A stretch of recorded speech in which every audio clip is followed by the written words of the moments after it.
mais nous allons nous focaliser sur deux ou trois titres, chers compatriotes. Comme vous le savez, l'actualité du moment est toujours chaude. Allez, on y va, c'est parti. Mesdames, mesdemoiselles, messieurs, bonjour ou bonsoir, selon l'endroit où vous allez nous recevoir et nous visionner. Voilà, la situation est difficile pour le président Félix Antoine Tshisekedi Tshilombo.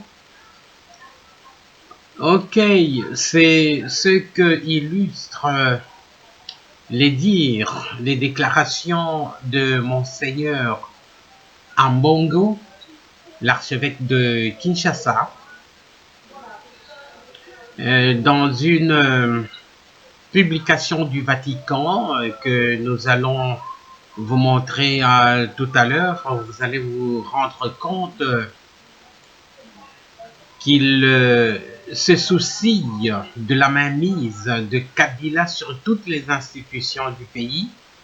C'est comme si le président Tshisekedi ne contrôlait rien, n'en déplaise à ses fanatiques, mais c'est ce que nous constatons. Le président Félix Tshisekedi dit qu'il n'est pas une marionnette, mais pendant ce temps, Kabila contrôle le Parlement, la Chambre basse, Kabila contrôle le Sénat, il contrôle la sécurité, il contrôle l'armée, et un dernier scoop, il vient de désigné comme candidat président du Sénat, qui c'est l'ancien criminel là, pas l'ancien, il est même toujours criminel parce qu'il est recherché par la justice internationale, Alexis Tambwe Mwamba, l'ancien ministre de l'injustice, pour ne pas dire le ministre de la justice parce qu'il n'y en avait pas. Imaginez un peu que Alexis Tambwe Mwamba devient président du Sénat. Mais s'il devient président du Sénat, bonjour les dégâts. Lui, il a toujours minimisé le peuple, traité le peuple congolais comme des minables et tout ça. S'il devient président du Sénat, lui ne recule devant rien. Donc, je pense qu'il va déjà penser à prendre le pouvoir, pourquoi pas. Hein. Donc, des scénarios comme par exemple l'empoisonnement, ce n'est pas un tabou, hein, l'empoisonnement de Félix Tshisekedi ou un coup d'État, chercher le désordre pour qu'il n'y ait plus de président, de façon que lui prenne les rênes du pouvoir, ce n'est pas impossible. Pourquoi il vient à cette place-là? C'est un diable, c'est Alexis Tambwe Mwamba. Il n'a pas hésité à applaudir après un missile ou une roquette qui avait atteint un avion où il y avait plus de 200 personnes, peut-être 250, à l'époque où il était responsable d'une branche de leur parti de l'époque, le RCD. Oui, RCD. Voilà, le Rassemblement congolais pour sa démocratie. À lui. Donc, une émanation de l'AFDL, soutenue par les Rwandais. Et voilà, nous allons vous présenter maintenant le texte. Nous allons lire ensemble et en même temps écouter un audio de Monseigneur Ambongo concernant cette situation des difficultés du président Félix Tshisekedi, à qui il demande de ne pas oublier ses compagnons de l'opposition, ceux qui étaient dans l'opposition avec lui. Parce que si jamais il faisait alliance avec Lamouka, parce qu'il s'entend très bien avec Moïse Katumbi, donc il ferait barrage à Kabila et son équipe. Sinon, c'est lui qui part. Hein. S'il commet une erreur de ne pas suivre ce que Monseigneur lui donne comme conseil, c'est lui qui se retrouvera au cimetière, hein, ou bien écarté d'une façon ou d'une autre. Hein. Kabila va réussir à imposer Alexis Tambwe-Mwamba. Bah, ce n'est pas impossible parce que il a imposé Mabunda à la chambre basse du Parlement. Bon, on ne sait pas, mais il faut résister, Et voilà. Parce qu'il veut travailler pour le peuple. Or, c'est l'intérêt du peuple qui nous intéresse. À l'origine, nous avions pensé tout simplement faire un mémo pour le président et pour le peuple de Dieu, focaliser notre message uniquement sur le lancement du congrès eucharistique que nous organisons l'année prochaine à Lubumbashi. Nous n'avions pas eu au départ l'intention de publier un message. Mais pendant que nous étions en plénière, d'abord au comité permanent et puis en plénière, nous avons quand même vu que la situation du pays évoluait dangereusement avec l'invalidation de certains députés, avec des attitudes qui commençaient à nous inquiéter. Et le peuple de Dieu, à ce moment-là, attendait des pasteurs un message. C'est pourquoi, au lieu de faire seulement le message, nous avons fait les deux. Le mémo pour le chef de l'État, nous sommes allés le voir, il nous a reçus, tous les archevêques, et nous avons fait un autre message pour le peuple de Dieu. Et comment voyez-vous la situation et aussi le feedback quand vous avez parlé avec le nouveau président, vous l'avez regardé en face, et les évêques de la République démocratique du Congo, quand nous voyons sur les réseaux sociaux, quand nous voyons sur le net, le peuple compte beaucoup sur la voix des évêques. Et quand vous avez parlé au président de votre pays, quelle impression vous avez, Monseigneur, personnellement? Personnellement, la situation est préoccupante. Vous savez de quelle manière ce pouvoir est né. Le pouvoir est né dans le contexte que nous connaissons et que nous avions dénoncé, dans le déni de la vérité.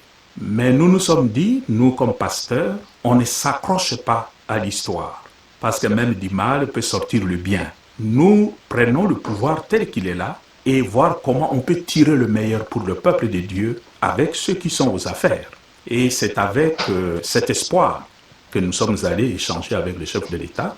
Et je dois dire, il voit la chose sous le même angle que nous. Il est disposé à travailler avec nous. Il est disposé à collaborer avec nous pour réaliser ce qu'il avait toujours comme un rêve. Le peuple d'abord, qui était le slogan de son père défunt. D'autre part, nous constatons aussi que le président actuel n'a pas toute la coudée franche pour mettre en application sa politique. L'ancien régime contrôle encore l'essentiel de l'évier du pouvoir, en commençant par le Parlement, les deux chambres, la CENI, la Cour constitutionnelle, la police, l'armée, le service secret, etc. Alors là, on se demande, mais qu'est-ce qui reste au nouveau président? C'est pourquoi nous attendons d'abord la composition du nouveau gouvernement qui va sortir, que nous attendons depuis pratiquement 6 mois. Ça ne sort pas, ça signifie qu'ils n'arrivent pas à se mettre d'accord. Mais nous, comme Église, nous avons dit, nous devons le soutenir parce qu'il veut travailler pour le peuple.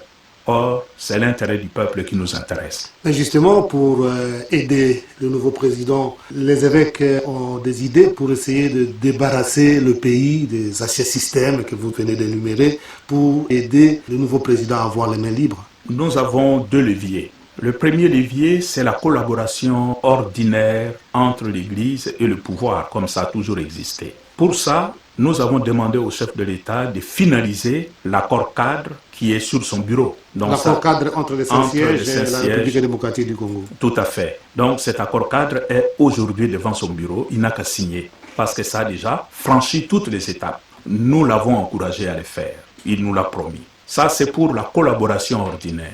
Mais nous pouvons aussi l'aider d'une autre manière. Vu la délicatesse de sa situation actuelle, nous lui avons aussi donné des conseils. Il a tout intérêt à travailler avec ses collaborateurs d'hier, de l'opposition qui sont encore là, et je pense qu'il commettrait une grosse erreur s'il tourne le dos à ses amis d'hier, de l'opposition. parce que ça le fragiliserait vis-à-vis de son allié au sein du pouvoir actuel, le FCC. Entre-temps, l'Église avait quand même des moyens, pas nécessairement les évêques, mais les chrétiens, pour mettre pression pour l'ancien régime. Est-ce que ces mécanismes ne peuvent pas continuer afin de bien libérer le pays? Nous travaillons pour ça, parce que le pays n'est pas suffisamment libéré. Mais en même temps, nous estimons aussi, et nous avons dit au chef de l'État, quelles que soient les actions que l'Église pourrait mener demain, mais s'il n'existe pas une vraie justice, qui est quand même la colonne vertébrale d'un État, toutes les initiatives que nous prendrons, si le juge est lui-même corrompu, il n'y a rien qui va marcher dans le pays. Donc nous pensons qu'en plus de pressions que nous pouvons encourager à la base, mais il faut aussi que l'État ait ses attributs. Et on reconnaît un État moderne, respectable, s'il y a une justice qui fonctionne. Or aujourd'hui au Congo, c'est vraiment la justice qui fait la risée de tout le monde. Il y a une phrase qui interpelle dans votre message, c'est juste au début. C'est quelque chose comme si il ne faut pas bloquer le changement. Pourquoi avez-vous choisi cette petite phrase qui sort un peu des extraits que nous savons des évêques qui mettent toujours des références bibliques? Mais ça signifie la synthèse de la situation que nous vivons. D'un côté, le peuple a choisi massivement le changement. Mais nous constatons, contrairement au choix du peuple, c'est l'ancien système qui continue. Alors notre intervention, c'est de rappeler à ceux qui sont là, quelle que soit la nature de votre coalition, souvenez-vous que le peuple veut un changement. Et ne bloquez pas cette volonté du peuple au changement. Monseigneur, mettons maintenant la synthèse avec le pallium que vous veniez de recevoir pour la deuxième fois, et puis la situation de votre pays. Le poids sur vos épaules, comme sur les épaules de tous les évêques de la République démocratique du Congo, qui ont une grande responsabilité dans votre pays, et beaucoup de pays africains regardent et copient même ce que vous faites comme travail pour essayer de libérer le peuple. Et donc ces deux aspects-là du pallium et la situation de votre pays, pour faire un peu la synthèse comme un mot de la fin, Monseigneur. Moi, ça me renvoie à ma responsabilité de pasteur. Et être pasteur au Congo, et particulièrement à Kinshasa, ça n'a pas seulement une dimension ecclésiale ou une dimension religieuse. Au-delà de cette dimension qui est la nature même de la vie du pasteur, mais il y a toute la dimension politique. Et je crois qu'avec la charge que je reçois aujourd'hui, qui me met en évidence par rapport à la province, Kinshasa, c'est pas seulement la province. Au-delà de la province, c'est pratiquement tout le Congo. Pour moi, c'est plutôt la conscience de ma responsabilité de pasteur vis-à-vis de mon peuple, pas seulement le peuple kinois, pas seulement le peuple de la province ecclésiastique de Kinshasa, mais l'ensemble du peuple congolais. Parce que l'ensemble du peuple congolais attend beaucoup de ce pallium que le pape vient de me remettre et qui me sera imposé le dimanche prochain par le nonce apostolique. Alors, chers compatriotes, au revoir. Botikala malamu, benubika na mbote. Wandugu wapenzi, tunamaliza, tutaonana kesho pampangia mono ya Luzoro. Benubika na mbote, betu tamonana mbasi. Bana betu basuive, shala ibip, nitumunana. Chikondo chikwabu ku video mukwabu ana lengo amboshila